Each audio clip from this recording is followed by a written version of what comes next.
shift in balance in the game. Azure Dragon, emblems, and the guild activities. We will see what to change this time.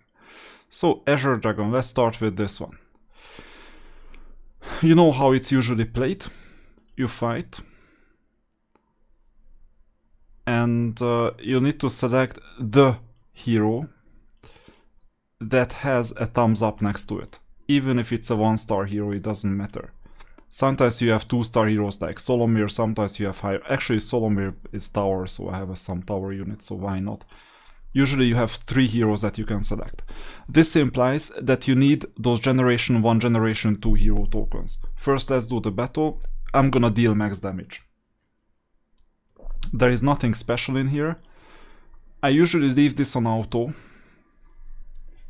Although there is some strategy that once you reach the cap, you will soon see when I reach the damage cap. Then it doesn't go further. Where is the damage cap? Is it like 10,000 million? Or just 5,000 million? It's a bit suspicious because it usually stops. On different servers you have different damage cap. On this server I think the damage cap is quite high because we keep on increasing difficulty. But I think it's gonna be 10,000 million here. I'm still, even though Order is one of the worst unions for dealing damage, because Order heals really well, but you couldn't care less about healing. You see damage cap 10,000 million, and then it increases bit by bit, like small fragment in the last few digits. And you can do something manually to increase this, but I'm not gonna get into this now, because it depends on what kind of team and what you do exactly. I know that some people do it, but I don't. Now, what do we get for doing these battles? Star Sigils, 30 per battle. And then you auto sweep afterwards. 30 per battle, and you see that we get almost the same damage with Korlagon. Almost. Not exactly, but almost. There is a reason for it. What determines your overall damage is 3 things. 1. The most important one. Do you reach the damage cap or not? Because if not, you will first have to reach the damage cap. If you're very close to it, you can get away with the other 2 factors, but if you're, let's say, 30, 40, 50% away from the damage cap, then first you have to reach the damage cap, and for that reason you bring in your best heroes like Korita, like Khalid, whoever else. Okay? But once you reach the damage cap, you can do 2 things. 1 is bring a hero that is displayed here. If you don't have any of these heroes, mind you that you can get these hero tokens 1 a day for free and hoard them. Hoard these tokens until you have Azure Dragon where none of the heroes are available. Okay? So then, if none of the heroes are available for you, then you either get an Elite hero chest or a 2nd generation hero chest, open it, and then you will get the hero. And then continue hoarding accordingly. So every month you get 30 tokens. If you want to accelerate this, there is obviously the shop where is it? Monthly card. So this monthly card store, where if you had a monthly card not like me, then you would be able to get a light hero token chest 2 a day and 2nd generation 2 a day. And then within 14 days you will have, or within 15 days you will have 30 tokens.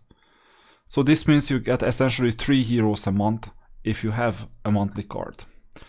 Plus the 3rd generation hero, obviously this is a trick. If you want a 3rd generation hero. Oh, I just spent 150 diamonds for no reason because I don't need it. Anyway. So now you understand how to get the heroes. So the second factor is that you choose the hero because it gives you 50% extra damage. At 50% extra damage means that without this I would have damaged only 80,000 million. Not 124,000 million. Then there is the third factor. The third and the most important factor as well, well, one of the most, the second or third most important factor is Guild Miracle. Because as you can see, I'm maxing this to level 30. I could advance it to 31, but it's 100,000 points and it's basically a month of work. Well, okay, half a month with the extra rewards. So I could advance it, I don't need it. And now I'm arguing that you don't need to spend these purple cubes on this. You need to spend your purple cubes on this Endless Inferno, because you want unit damage, you want unit damage reduction. We'll talk about this quite soon. So now that you've understood the three factors, you can calculate your damage quite easily. And then you can position yourself with respect to your peers on the server based on your purple cube spend in the Dragon Utopia. This is what you can influence. And now I'm arguing that it has become less significant in the game, and let's see why. Because you're getting 120 purple cubes plus 90 purple cubes for the 3 battles, so it's 210 purple cubes in total. 200, or what is this? Not purple cubes, sorry, that's something else. This is Star Sigil, this violet thing. Star Sigil. And you also get something for the rank, both individual and guild. Obviously being the best guild. But besides being in the best guild, you can see that you're getting a hell lot of Star Sigils, no matter where you are. This is a quite relaxed chart, because the difference between first and fourth is less than 10%.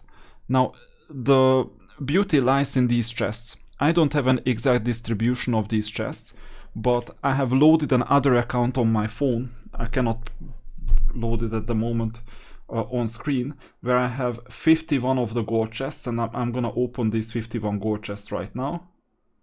And I've gotten 1 Astro Silver, 21 Blue Crystals, 11 Ancient Temple Scrolls, and 900,000 gold. So I've opened basically this thing right here, okay? Then I have another 148 of this chest, where you have like more. And I'm opening it, and I've gotten 300 diamonds, 940,000 gold, which I don't care about, 11 Ancient Temple Scrolls, 42 Green Crystals, and 45 XP Potions, which I don't care about either. So this thing right here. I need to replace the screen, by the way, because this is a protective cover. So you see that you're essentially getting some diamonds, but out of 200 of these chests, I got like 300 diamonds. Sometimes you get a bit more, like 500, 900, whatever, but the drop rate is quite small. I would say between 1 to 5%. But bear in mind that this may be worth like 50 diamonds or 20 diamonds or something. Around like 50, if I could assess the value. And with Astro Silver and everything else, you can get other rewards as well. Okay, so these are somewhat important, what's on the right hand side, but it's not important enough to justify that you need to fight for first place. Every diamond earning opportunity helps, but it doesn't justify first place. Because if you drop back to 5th place, if you drop back to 8th place, even then, you're earning enough, more than enough Star Sigils. Let alone that you collect the rewards every single day, like Monday, Thursday, 210. And given that now you have an opportunity to purchase Star Sigil in exchange for gold right here 5 times a day, this thing. I'm not gonna make a purchase right now, I will do it a bit later. Because this is a signal to me that I haven't done all the purchasing of all the stores, so if I did it on the video I might forget later, right? You have these kind of things. But you're getting 500 Star Sigils a day. So this means that your Star Sigil source has become obsolete. Obsolete, fully obsolete. It doesn't matter anymore. Because now you're getting 3,500 Star Sigils a week. That's more than enough to rank up your artifacts, all of them. So this implies that I'm shifting, effective immediately, shifting focus away from this competition towards Endless Inferno. And why am I doing this? It's because there was a change in the emblem chart, Holy Emblem store, which is ironically not available from all the stores. We have a bit too many stores, by the way. We could just crunch them. You know how you can improve user experience, by the way, in Hero of Chaos? Merge the currency for 2 separate game modes or 3 separate game modes, merge them together and combine the stores into one. And then we have less clicks. I would oblige the developers and the product managers of any gacha game to play on at least 2 accounts semi-competitively. On at least 2 accounts, so that they understand how torturous those extra clicks are. I mean, it is mind-blowing, the extra clicks. This video is not about extra clicks, but still. Emblem chart, Holy Emblem store. 2 clicks, you get it. Now, this time, there is a daily mission for 10 diamonds. So you get this, you get this. And I don't have any emblems that I'm interested in, so refresh. You get this, you get this. I'm interested in this emblem, but not for this discount. I need more discount. And I've managed to spend 13,000 soul stones. These things. And you see that I'm running quite low on this.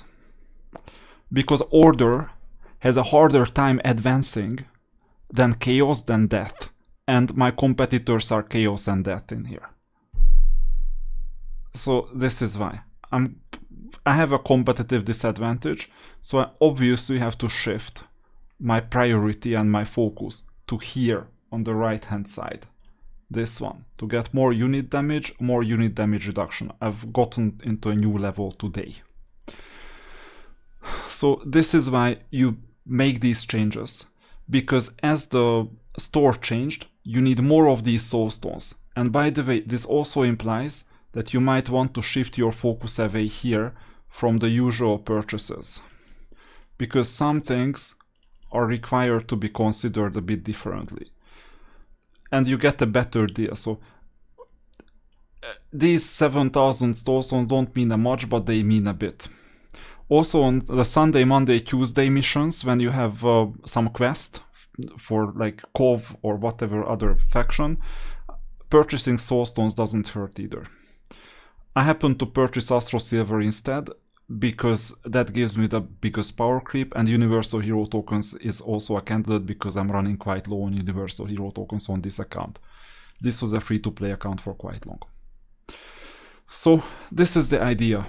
That's what you need to do. Shift focus away from Azure Dragon towards Endless Inferno.